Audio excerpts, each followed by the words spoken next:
Hi guys, ito po si Miss Lee Vlog, gumagawa ng mga video tungkol sa pagre-repack ng mga gummy candy, mani, sampalok, mga crackers, at iba't ibang klaseng mga kotkotin. Guys, shoutout sa lahat ng mga subscribers at lahat ng mga viewers ng Miss Lee Vlog. Thank you guys!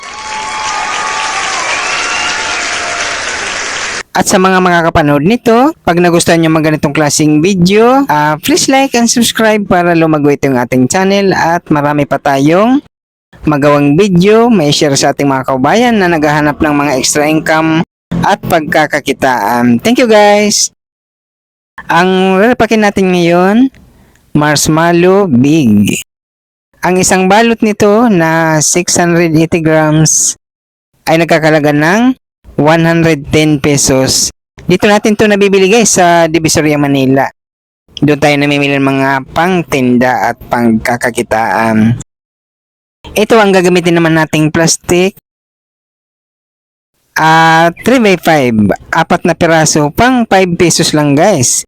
Ngayon ay August 1, 2025.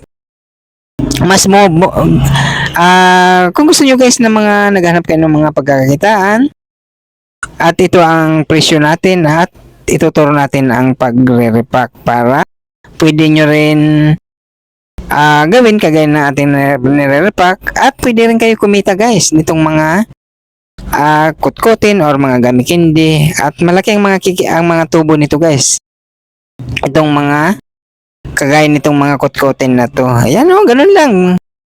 Kahit hindi man gano'ng kalaki ng ating mga puhunan guys, mag-upisa muna tayo ng paisa isang balot muna or 1 kilo kung sa mga gummy candy man ang iyong bibilhin. Basta't mag-upisa muna tayo ng masubok natin kung anong magiging mabilis sa ating mga lugar. Ayan lang, ganun lang kasimple. Tayo mismo ang pupunta sa mga pamilihan para makakabili tayo or makakapamili tayo ng magagandang klase.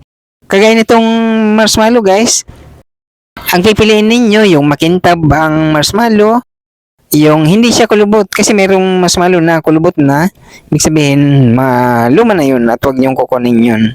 Or yung may powder para hindi siya naglalagkit ang pagpipili nitong ang marshmallow. Parisan nyo na yung mini-mini din na marshmallow. Yan ang mga mabibili. Ito guys na malalaki, mabili to sa ating mga kababayan. Ang ganitong mga marshmallow. Yun lang, napakabilis lang repakin to guys. Yan ganun lang gagawin ninyo. Kailangan lang meron kayong kunting puhunan. Bili kayo ng sealer. Mas maganda kasi may sealer guys para mabilis natin maisisell. Or plastic, yan lang at bibili lang kayo ng mga re-repakin ninyo. Dito sa Miss Lee Vlog guys, meron tayong mga video dito na pwede nyong panoorin at gawin nyo rin kung paano natin nire-repack ang mga iba't ibang klaseng mga kutkutin. Ayan, nasa bahay lang kayo. Kahit nagtatrabaho kayo, pwede nyo gawin din. I-alok nyo sa yung mga katrabaho, mga kakilala. Kung nasa bahay lang din kayo, wala kayong ginagawa, or gusto nyong kumita ng ito sa mga kutkutin, mas maganda madali ito ibenta sa ating mga kababayan. Kasi napakababa lang ang presyo guys. Ito, 4 na piraso, 5 peso lang sa mga itong marshmallow na nire-repack natin. Marami man ibang mga kutkutin na pwede ninyong pagkakitaan o pwede natin pagkakitaan.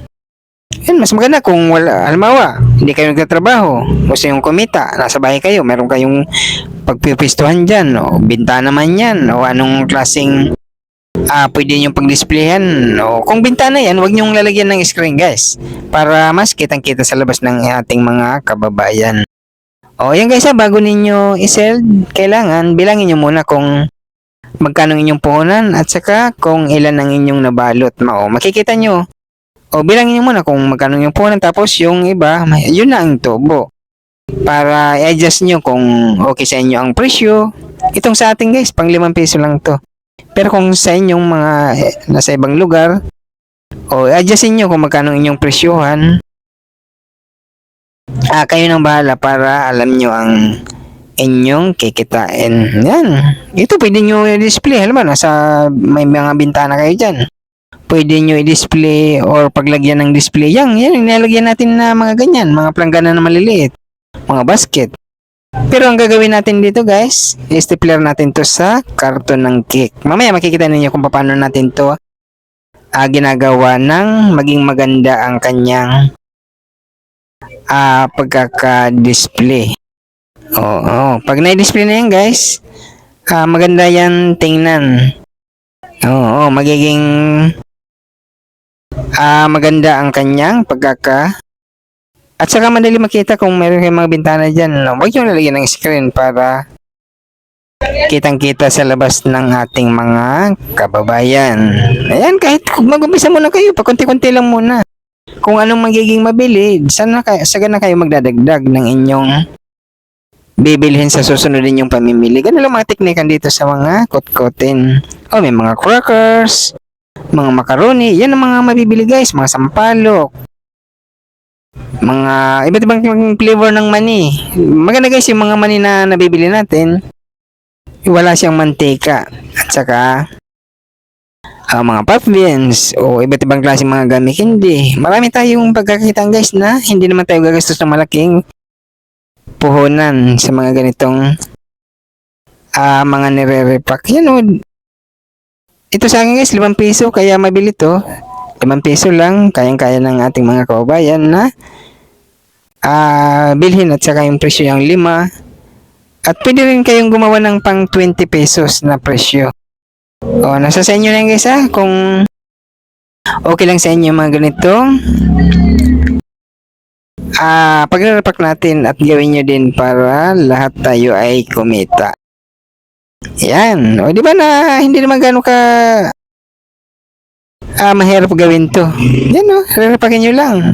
Meron lang kayong gamit na gloves para mas mabilis din yung re-repack ang mga ganyan plastic ang gagawin nyo guys, or bibilin nyo para isang gamitan lang sa bawat nire-repack ninyo, kasi napakamura naman yan yung plastic na yun na gloves na pangkamay. Dyan natin i-stapler guys, dyan natin i-display yan.